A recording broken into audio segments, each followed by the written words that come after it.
আসসালামু আলাইকুম ওয়া রাহমাতুল্লাহ। সবাই কেমন আছো? আশা করি সবাই ভালো আছো। আলহামদুলিল্লাহ আমিও ভালো আছি। তো আজকে অনেকদিন পর তোমাদের সামনে যে ভিডিওটা নিয়ে আসলাম সেটা হচ্ছে রসায়ন অধ্যায় 11 রূপান্তর। এই রূপান্তর জিনিসটা কিভাবে করা যায়, কয়েকটা করলেই আমরা কিভাবে বোর্ড প্রশ্নগুলো সমাধান করতে পারবো সেই বিষয়ে আজকের আলোচনা। তো প্রথমে আমি কয়েকটা প্রশ্ন এখানে সাজাইছি। এগুলোর মধ্যে আছে মিথেন থেকে মিথানোয়িক অ্যাসিড কিভাবে তৈরি করা যায়, তারপরে ইথিন থেকে ইথানোয়িক অ্যাসিড কিভাবে তৈরি করা যায়, ইথানোয়িক অ্যাসিড থেকে মিথেন তৈরি করা যায় কিভাবে, এবং ইথানোয়িক অ্যাসিড থেকে মিথানোয়িক অ্যাসিড কিভাবে তৈরি করা যায়, অর্থাৎ কার্বন সংখ্যা কমানো যায় কিভাবে। আবার এই যে ব্রোমিন দমন পরীক্ষা এবং অসম্পৃক্ততার দুইটা পরীক্ষা, এই বিষয়টা নিয়ে আলোচনা করব। তাহলে শুরু করা যাক। প্রথমে যেটা আছে মিথেন থেকে মিথানোয়িক অ্যাসিড, একদমই সোজা। যদি আমরা মিথেন এটাকে যদি আমরা ক্লোরিনের সাথে সূর্যের আলোর উপস্থিতিতে তাপ দেই তাহলে কি উৎপন্ন হবে মিথাইল ক্লোরাইড। এই মিথাইল ক্লোরাইড উৎপন্ন হওয়ার পর তখন আমরা এটাকে তৈরি করব মিথানোয়িক অ্যাসিড। তাহলে মিথাইল ক্লোরাইডকে যদি আমি সোডিয়াম হাইড্রোক্সাইডের সাথে বিক্রিয়া করাই তাহলে উৎপন্ন হবে মিথানল CH3COH মিথানল। এই মিথানলকে আবার যদি আমি এই মিথানলকে যদি পটাশিয়াম ডাইক্রোমেট এবং পটাশিয়াম ডাইক্রোমেট আর হচ্ছে আরেকটা কি সালফিউরিক অ্যাসিডের দ্বারা জারিত করি তাহলে কি উৎপন্ন হবে, জাইমান অক্সিজেন দ্বারা জারিত করি পটাশিয়াম ডাইক্রোমেট আর হচ্ছে সালফিউরিক অ্যাসিড। তাহলে এটা সহজে উৎপন্ন হয় কি মিথানেল CH3CH4। তাহলে এটা কি উৎপন্ন হলো মিথানেল। এখানে এই যে কার্বন একটা আছে, তাহলে একটা কার্বন বিশিষ্ট মিথানেল। আর এই মিথানেলকে যদি আবার জারিত করি, মানে একই উপাদান দ্বারা জারিত করি তাহলে উৎপন্ন হবে কি মিথানোয়িক অ্যাসিড।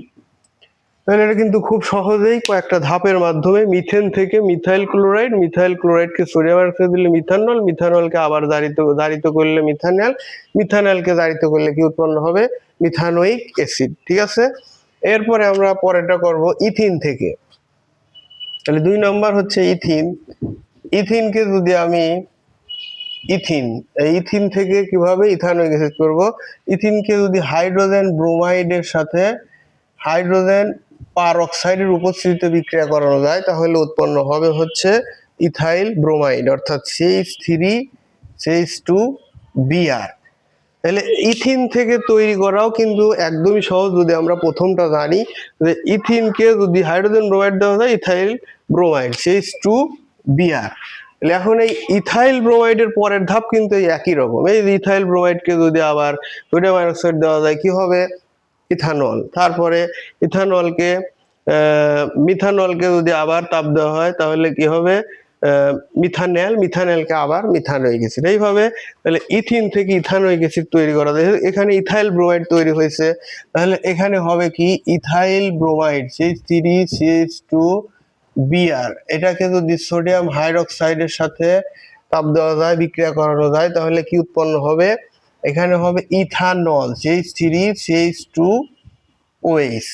তারপরে ইথানলকে যদি আবার ইথানল CH3CH2OH এটাকে যদি জারিত করা যায় জাইমান অক্সিজেন দ্বারা পটাশিয়াম ডাইক্রোমেট আর হচ্ছে সালফিউরিক অ্যাসিড, তাহলে কি উৎপন্ন হবে ইথানেল CH3CH4।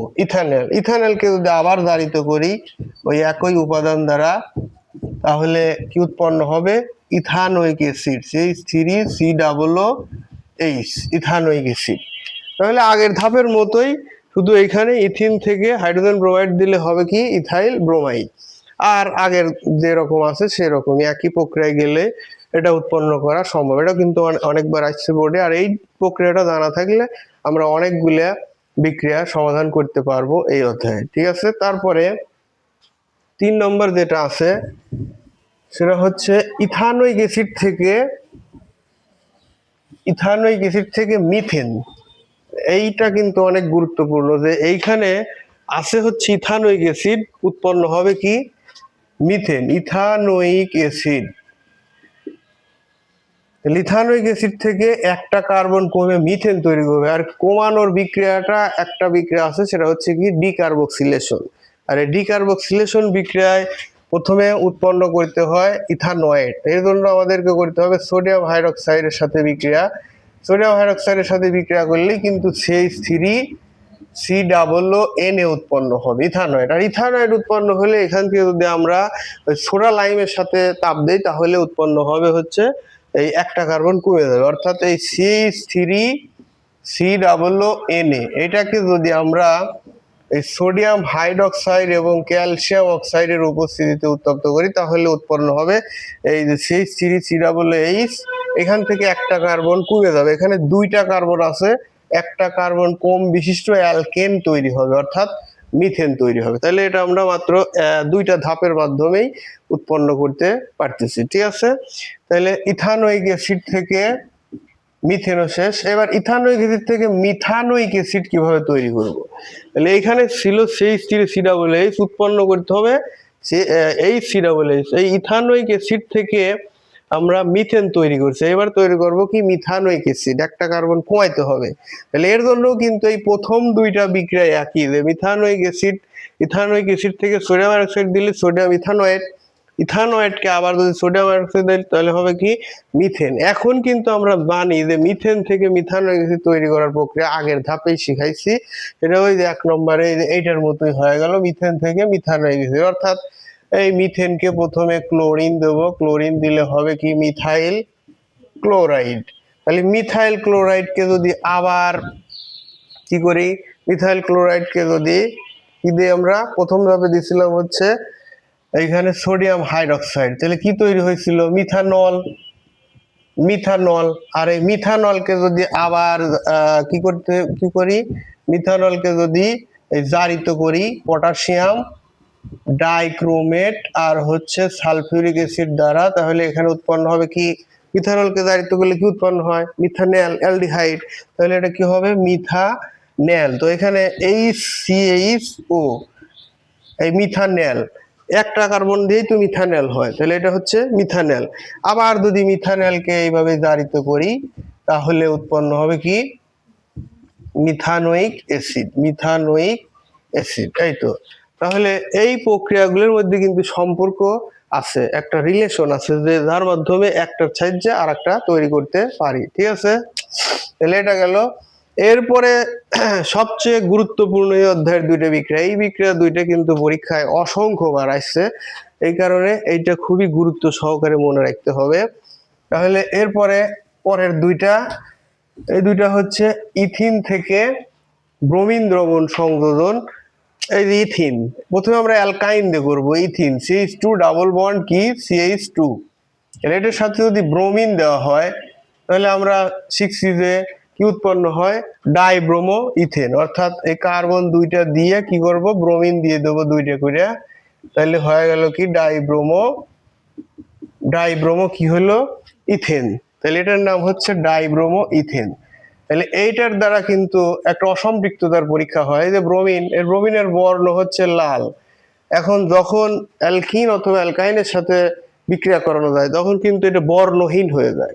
যদি অ্যালকিন হয় তাহলে ডাইব্রোমো ইথেন উৎপন্ন হয়, আর যদি অ্যালকাইন হতো তাহলে কিন্তু এখানে হয়তো টেট্রাব্রোমো ইথেন, ঠিক আছে। তাহলে ডাইব্রোমো হয়েছে, তার মানে এটা অ্যালকিন, এটা প্রমাণিত যে এটা অ্যালকিন। এটাই হচ্ছে অসম্পৃক্ততার পরীক্ষা।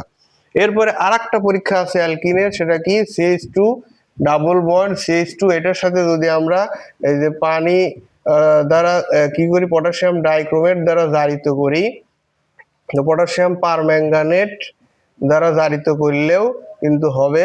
তো এখান থেকে সালফিউরিক অ্যাসিড, এখান থেকে জাইমান অক্সিজেন উৎপন্ন হবে, এটার সাথে বিক্রিয়া করে উৎপন্ন করবে কি এইখানে যে গ্লাইকল উৎপন্ন হবে। অর্থাৎ এখানে 2 কার্বন বিশিষ্ট আছে, তাহলে 2 কার্বন বিশিষ্ট দিয়ে 2টা অ্যালকোহল দিলে গ্লাইকল উৎপন্ন হয়। কার্বন সংখ্যা পূরণ করব হাইড্রোজেন দিয়ে, তাহলে এখানে কি হয়েছে 2টা কার্বন ছিল, তাহলে এখানে 2 কার্বন বিশিষ্ট কি উৎপন্ন হলো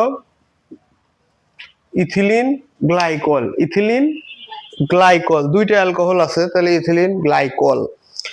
এটা হচ্ছে ইথিনের, কিন্তু ঠিক একইভাবে আরেকটা প্রশ্ন আসে, সেটা হচ্ছে ইথাইনের। কিসের আসে? ইথাইন। তো ইথাইনও কিন্তু এইরকম ভাবে বিক্রিয়া করবে, সিএইচ ট্রিপল বন্ড সিএইচ এই ব্রোমিনের সাথেই বিক্রিয়া করে উৎপন্ন করবে। এখানে যেরকম ডাইব্রোমো উৎপন্ন করছিল, এখানে কিন্তু ডাইব্রোমো না, কত হবে?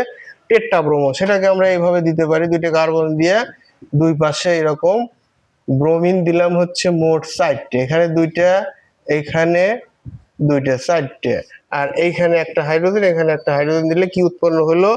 এটা হচ্ছে 1 tetrabromo tetrabromo ethane, tetrabromo ethane 1 1 2 2 এরকম বলার কারণ কি? যে এখানে 1 নম্বর কার্বন এটাকে ধরলে 1 1 ডাইব্রোমো, আর এখানে আবার 2 2 ডাইব্রোমো, অর্থাৎ 1 1 1 2 2 টেট্রাব্রোমো ইথেন এটা উৎপন্ন হয়। ঠিক আছে, এটা হবে কিসে? অ্যালকাইনের ক্ষেত্রে, ইথাইনের ক্ষেত্রে। এরপরে যদি আমরা এই ইথাইনের সাথেই যদি এই জাইমান অক্সিজেন, পানি এবং পটাশিয়াম ডাইক্রোমেট দ্বারা বা পটাশিয়াম পারম্যাঙ্গানেট দ্বারা যদি জারিত করি, তাহলে উৎপন্ন হবে, এইখানে যেরকম উৎপন্ন হয়েছিল গ্লাইকল 2টা, এখানে উৎপন্ন হবে 4টা, এখানে উৎপন্ন হবে 4টে। তাহলে কিভাবে দেবো? এইভাবে 2টা দিয়ে চারপাশে 4টে দিয়ে দিলাম ওএইচ, এবং হাইড্রোজেন দ্বারা পরের 2টা পূরণ করে দিলাম। তাহলে এইরকম ভাবে হয়ে গেল কি 1 1 2 2 টেট্রা হাইড্রোক্সি ইথেন। 2টা আছে কার্বন, তাহলে ইথেন। যদি 4টে থাকলো তাহলে কি হতো? 4টে থাকলে হয়তো মিথেন, ইথেন, প্রোপেন, বিউটেন। ঠিক আছে, এরকম করে। তো এখন যদি পরীক্ষায় ইথিন থেকে বলে যে ইথিনের সম্পৃক্ততার পরীক্ষা, তাহলে ইথিন দিয়ে দিবে এইখানে। আবার যদি পরীক্ষায় আসে হলো প্রোপিন দেয়া, তাহলে কি হবে? এইখানে মনে করো যে দিছে হচ্ছে ইথিন না দিয়ে প্রোপিন দিছে। তো প্রোপিনের সংকেত কি আমরা জানি? প্রোপিনের সংকেত হচ্ছে এখানে CH3 CH, এইখানে ধরো এইখানে দিলাম হচ্ছে ডাবল বন্ড, তাহলে কি হবে? Double bond CH2। তাহলে এইখানে কিন্তু তাহলে আরেকটা কার্বন অবশিষ্ট রয়েছে। এই কার্বনটা আমরা পরেও দিতে পারি, আগেও দিতে পারি। এখানে যদি হাইড্রোজেন দেই, তাহলে এখানে আমরা দিতে পারি CH3, অথবা সামনেও দিতে পারি CH3। তাহলে এইখানেও কিন্তু এই ডাইব্রোমই উৎপন্ন হবে। ঠিক আছে, আবার এইখানে যদি আমি ইথিন না দিয়ে প্রোপিন দেই, তাহলে এখানেও কিন্তু প্রোপিন এই হাইড্রক্সি কি হবে? এখানে হবে methane, ethane, propane dihydroxy propane. ঠিক আছে, এইভাবে এইখানে যদি ইথাইন না হয়, যদি আমি প্রোপাইন দেই, তাহলে এখানে শুধু একটা কার্বন বেশি দিলেই হবে।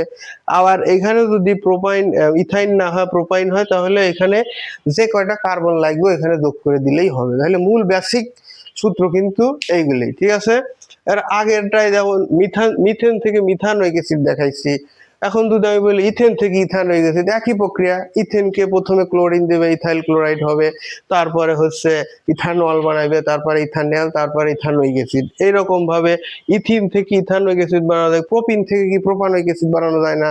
তার মানে মূল বিক্রিয়া হচ্ছে এই কয়টাই। এই কয়টা যদি বেসিক হিসেবে মনে রাখি, তাহলে কিন্তু এর সাথে আগে পরে কার্বন যোগ করে অথবা বিয়োগ করে কি করা যাবে? যে কোনোটা তৈরি করা সম্ভব। ঠিক আছে, আশা করি তোমাদের ভিডিওটা ভালো লেগেছে, এবং এটা যদি ভালো লেগে থাকে তাহলে লাইক, কমেন্ট, শেয়ার করো, আমার চ্যানেলের পাশে থাকো। আসসালামু আলাইকুম।